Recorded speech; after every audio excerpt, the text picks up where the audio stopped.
This will show you how to register for courses on Cyberfriar. We'll check to make sure that you aren't on a hold, and we'll search for courses and look to see if a course has a prerequisite or is open to only certain majors or students in certain class years. Your first step in preparing for registration is to make an appointment with your academic advisor.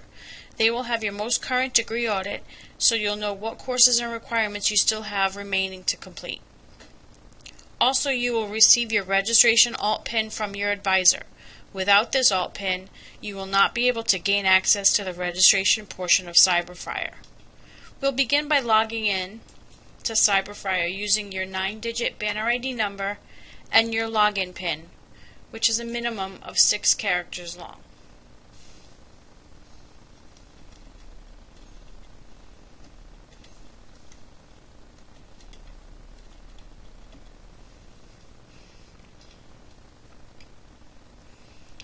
If you have any holds on your account, they may prevent you from registering. So when you log into Cyberfriar, you can check to see if you're on any holds by clicking on Student and Registration and check your registration profile. Select the semester that you want to check. We're registering for the spring. If you have any holds on your account, they will be shown here on the first line. If you do have a hold, you can click View Holds at the bottom of this page and your hold will be explained.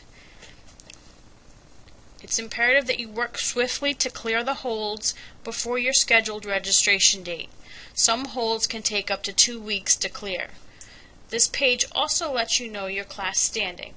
This student is currently a first semester freshman and is currently a political science major.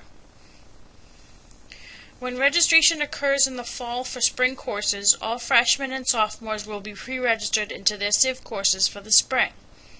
To view your placement and the time of your Civ course, you should look at your schedule by day and time.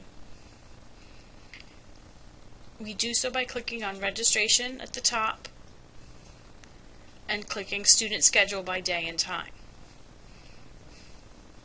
Initially, the schedule brings up the current week, but we're interested in the spring schedule, so we'll need to change the date. I'll plug in a date in January after classes have begun and click Submit. You'll see that the student's Civ course meets on Mondays and Tuesdays and the seminar is on Thursdays. You should build the rest of your schedule around your Civ course, as over-enrollments within the DWC program are very difficult to obtain. So if you need to change your Civ course, you would need to change into an open section and seminar. So now that we know what we have to build around, the next step is to see what's being offered for courses for next semester. We do that by clicking on Registration up at the top to bring us back to the main menu. Here we'll select Search for Courses, and then select the spring term and hit Submit. The test student that we're working with here is a political science major, and the next course within his major that he needs to take is Political Science 102. So in order to see what sections are being offered, we'll select Political Science and hit Course Search. He's interested in the sections for 102, so we're going to click on View Sections next to 102. There are 2 sections of the course being offered, and the times and the days that the courses are offered can be found here, as well as the capacity of the course. As you can see, the 4-digit CRN number is blue, which means it's a hyperlink, which means there's information stored behind that CRN. By clicking the CRN, you're brought to the course title, and you can view the course description by clicking View Catalog Entry, which can be seen here. If you click Return to Previous, and then click on the title of the course up here, which is also blue and hyperlinked, this is where you'll find the prerequisites and any restrictions that may be attached to this course. There are no prerequisites, however, there are restrictions.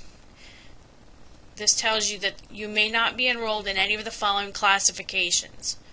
That's why it's important that you look at your registration profile before registration to see what you are listed as.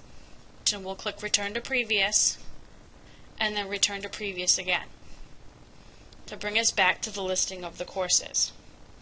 On this page on the far right, you will also see a column that says Attribute.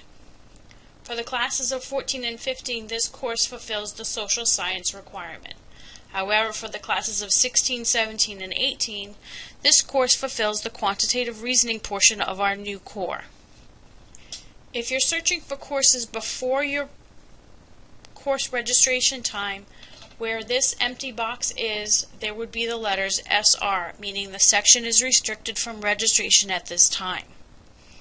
This student happens to be searching during his registration time, so the boxes are there. He can choose the course that he wants to take by just clicking in the box and selecting Register. Here he's prompted to enter his alternate PIN number, which is the 4-digit alternate PIN number that he received from his advisor. If you do not have your alternate PIN number from your advisor at your time of registration, you will not be able to proceed into the registration any farther. You will need to make the appointment to see your advisor as soon as possible. So once you enter that alternate PIN number and click Submit, be sure that you type it in correctly. If you don't, it won't let you in. Okay, this student is now registered for Political Science 102, Section 1. If you know you have a core requirement that you still need to take, but you don't know what courses fulfill that core requirement, click on Class Search. Here we're going to go into the Advanced Search. So this student wants to take a philosophy course that he hopes will fulfill his philosophy requirement. So we're going to click on Philosophy and scroll down to the bottom. This student is a first semester freshman, meaning he's the class of 2018. So we're going to scroll down until we see 16 through 18 fill, meaning it fulfills the philosophy requirement. Once we have that checked, we'll click Section Search, and a list will come up and tell you all of the courses that are offered in the philosophy department that will fulfill the class of 16 through 18 philosophy requirement. So this student is going to select this course, scroll to the bottom, and hit Register. And now he's registered for this course as well. If he's already searched for his courses prior to his registration and has a list of CRN numbers that he wants to try and register for, he can do so right here on this row of empty boxes. He can type in the CRN numbers of the sections that he wants to register for and hit Submit Changes. The CRNs will be processed in the order in which you've typed them in priority order. And now he's currently registered for his full semester of courses. You should also keep in mind that if you're a science major or registering for a course with an attached lab, Bio 104 and Bio 104 lab, or Chem 101 and Chem 101 lab, both the CRN for the course and the lab need to be typed in one after the other, so the system will process them. If you only put in the CRN number for the course and not the lab, you will get an error and you will not be registered. The error will read co-requisite error. So when you're finished in Cyberfriar, be sure in the upper right hand corner that you click Sign Out. If you don't click Sign Out, the next time you try to log into the system, your password will be disabled. So it's very imperative that you click Sign Out. So once you do that, you're signed out, and then you can close your browser window down and your registration process has been complete.